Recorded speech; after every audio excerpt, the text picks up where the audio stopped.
欢迎大家又回来我的频道。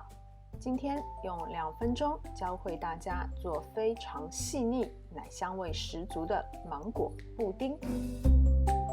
今天呢，一共会用到2个芒果，先把它们切成小块，然后预留出一些切得比较好看、比较规则的，到最后做表面的装饰用。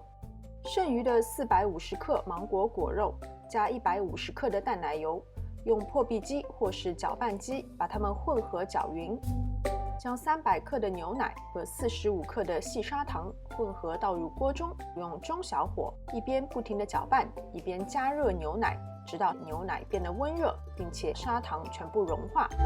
这个时候我们先关火，然后就倒入12到13克的吉利丁粉，搅拌均匀以后把它们过筛一次。如果刚刚有一些没有完全融化的吉利丁粉，我们就隔着滤网用橡皮刮刀在上面刮一下，那这些吉利丁粉就会彻底溶于牛奶中了。接着就倒入刚刚搅好的芒果泥，也是一样，彻底拌匀以后我们再过筛一次。当然也可以不过筛，但是过筛以后的成品口感会更加的细腻。大家可以看到，这些被滤网阻拦住的就是芒果的纤维。做好的布丁溶液导入提前准备好的容器当中。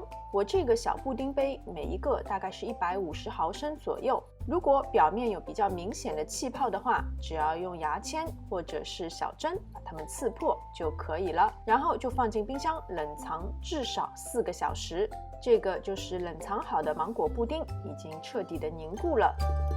在上面放上提前预留好的芒果，再放上一些无毒的绿植做点缀，好看好吃的芒果布丁就做好啦。我们可以看到这个好像水光肌一般的质地和光泽度，一看就是非常细腻、非常顺滑，确实入口即化的口感，甜而不腻，奶香味十足，真的是非常好吃的。好啦，今天的视频就到这边，非常感谢大家的观看。喜欢我的视频，请记得点赞、分享和关注我的频道。我们下次再见。